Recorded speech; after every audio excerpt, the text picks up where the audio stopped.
Thank you so much, Marisol. And Dr. Purnell's presentation is going to be a tough act to follow, but I'm going to do my best. My name is Sarah O'Donnell. I am a team lead within the Federal Office of Rural Health Policy, and it's an honor to be with all of you today to share some information about the work that we are doing to combat the opioid crisis and overdose crisis in rural communities across the country. Next slide, please. So to start off, I just wanted to do some context setting about the challenge that we are facing regarding overdose deaths. So here you see a graphic that illustrates the change over time in overdose deaths in the US from 1999 to 2019. You can see the purple line there is synthetic opioid related overdose deaths, which have increased over 50-fold over the course of the 1999 to 2019. You can see psychostimulants, which are as the blue line, have increased over 30-fold. And you can see that cocaine related overdose deaths have increased 4-fold. Next slide, please. And then in 2020, we hit the really tragic milestone of 93,331 drug overdose deaths, which is the highest number that has ever been recorded. Next slide, please. It's pretty well documented that COVID-19 has had a severely negative impact on the rate of overdose deaths. And here you can see the impact of that across the country. So the dark red states are over a 20% increase in overdose deaths. The kind of orangey color is 10% to 19% increase, and then the yellow color is 0 to 9%. And you can see that across the country, the vast majority of states have experienced increasing overdose deaths, fatal drug overdoses, which has been really, really tragic. Next slide, please. So specifically in rural communities, we know that they face a unique set of challenges related to overdose deaths. So in 2019, drug overdose deaths related to psychostimulants, so drugs such as methamphetamine, were 1.4 times higher in rural counties. And then we know that over the course of 1999 to 2019, which is kind of the span that we have data for, so that's why you keep seeing those years again and again. The rate increased from 4.0 per 100,000 to 19.6 per 100,000 in rural communities. So a really significant increase over those 20 years. Next slide, please. So before I dig into the efforts of our program to address this challenge, I did just want to mention that we operate in the context of the broader HRSA community. So here you see a roadmap to HRSA, the bureaucratic soup that we work in. I'm in the dark blue is kind of the trail of breadcrumbs from HRSA down to the Federal Office of Rural Health Policy. And then you can see the red circle there is where we work within the Rural Community Opioid Response Program. But I did just want to mention that we also work closely with other bureaus across HRSA to address this challenge, including the Bureau of Health Workforce and the Bureau of Primary Health Care, which run the federally qualified health centers, and the Bureau of Health Workforce runs the National Health Service Corps, and then also within the broader context of HHS. So I'll share this a little bit later in the presentation, but HHS did release just recently a new strategy to address overdose deaths. And it's really a joint effort across the entire department. Next slide, please. So into the nuts and bolts of our core, which is the Rural Communities Opioid Response Program. Our purpose is to reduce morbidity and mortality associated with substance use disorder, including opioid use disorder in high-risk rural communities. And then what we do is we provide funding and support for prevention, treatment, and recovery activities in these rural communities. Next slide, please. We're a multi-year initiative. We are launched in FY18. And since that time, we've been able to award out over $440 million in funding. We have investments across 47 states, 2 territories, and have been able to reach over 1,500 rural communities with this program. If you'd like to learn a little bit more about it, you can see the website link there at the bottom of this screen. But across all these programs, we aim to provide funding to rural communities as well as technical assistance to help them strengthen their capacity to address the opioid epidemic through a variety of different approaches, and then we'll get into that. Next slide, please. So here you can see an overview of the different grant programs and cooperative agreements that are part of the RCORE initiative. We have, let's see, 5, there's so many, we're growing so rapidly, it's hard to keep track sometimes. 5 existing grant programs, 1 the behavioral healthcare support I'll talk about a little later, which is going to be funded soon, and then 4 cooperative agreements, which are all available to you in the way of resources and websites. So there's a lot to access there, and we'll go into those. Next slide, please. On the next slide. So this is just a really quick overview of the grant programs that we have.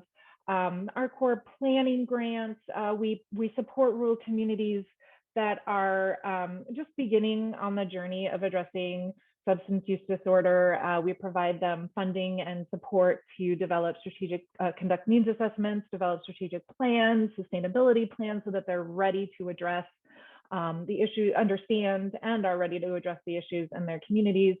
We have an implementation grant that supports the service delivery for substance use disorder across a spectrum of services, including prevention, treatment, and recovery activities.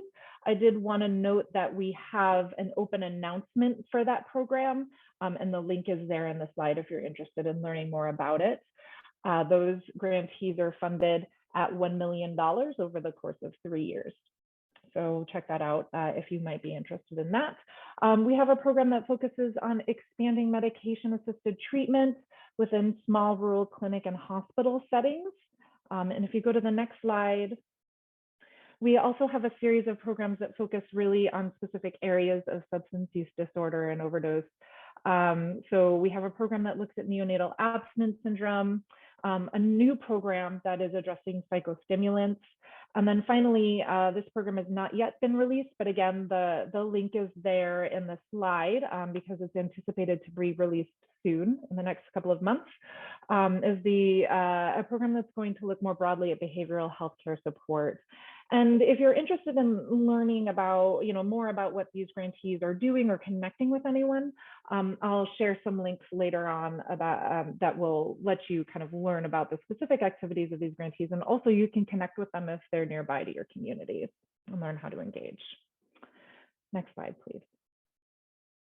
On our cooperative agreements, we have a series of cooperative agreements, and these programs are much bigger and broader. And generally have a national scope. So we have a technical assistance program that's focused on providing technical assistance to our core grantees. However, there's a wide breadth of resources that are available to the public.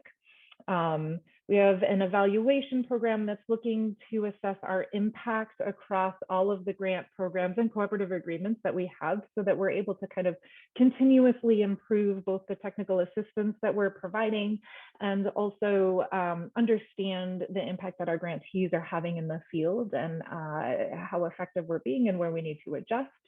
We have 3 centers of excellence, which all have different areas of focus, but are working towards adapting practices to address substance use disorder and behavioral health care needs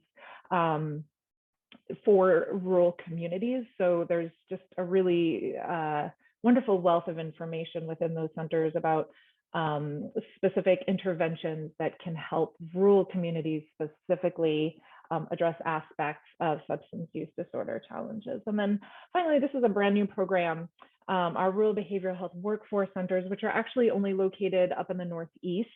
They have a really limited geographical scope. They're coordinating with the Northern Border Regional Commission to improve behavioral health care services through education and training. And again, all of these are available on our website. I'm going to provide links here if you go to the next slide. Oh, the most important part. So outcomes, what does all of this accomplish? In FY19 alone, and our later data is still being calculated, but just in FY19, we're able to help 23,605 rural individuals received medication-assisted treatment, and 366,871 rural residents received prevention, treatment, and recovery services. And I think that this is really significant because it speaks to the power and the resilience of the rural communities that we're working with in the face of this challenge. And so just to see such a tremendous impact from the funding that these communities were able to receive, I think is really moving. Next slide, please. I did also just want to finish up with providing some resources and tools that you can access after this presentation. If you go to the next slide, this is the ARCOR Technical Assistance portal that I mentioned earlier. So our technical assistance provider maintains this website, and it's just a wealth of resources about, events that are upcoming related to substance use disorder in rural communities, webinars, toolkits, videos, resources.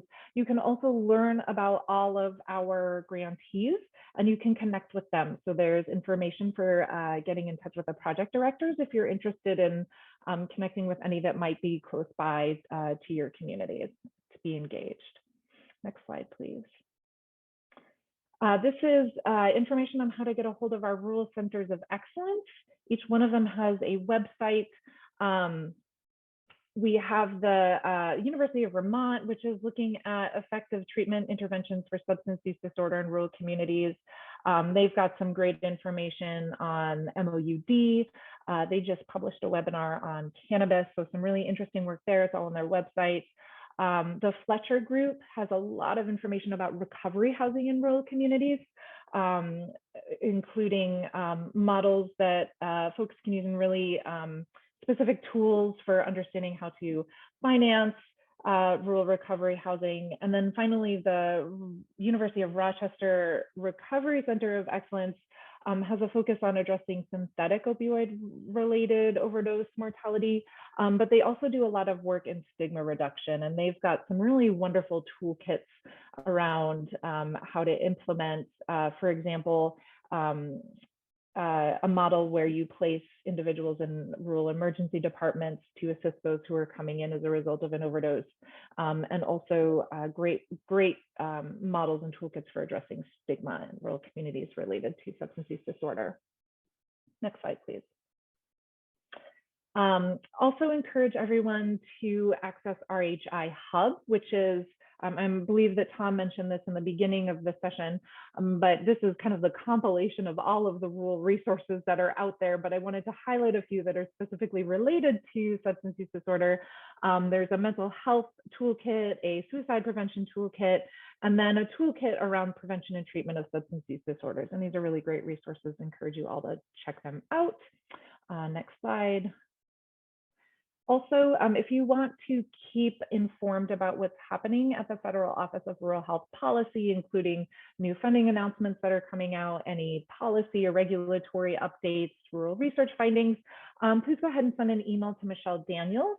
Her address is right there at the bottom of the slide, and we can get you subscribed to our weekly newsletter, which is a really wonderful resource and can keep you updated with all the cool things coming out of FRHP.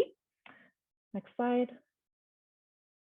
And then, as I mentioned in the beginning, I did just want to highlight quickly the HHS overdose prevention strategy, which is brand spanking new, just released, and outlines the approach that HHS is going to take moving forward to prevent overdoses. And so this is going to inform a lot of our efforts at HRSA as well as across the department.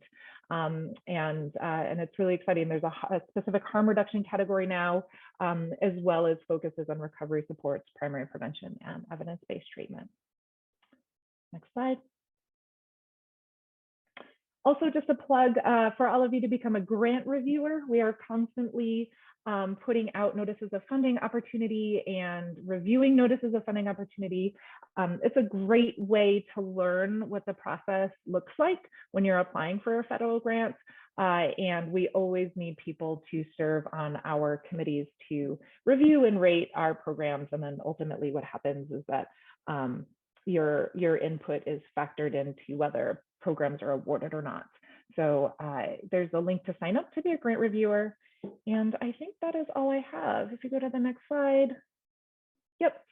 This is my contact information. Please feel free to reach out if you have any questions about our programs. I'd love to hear from you with your thoughts. And thank you so much for your time.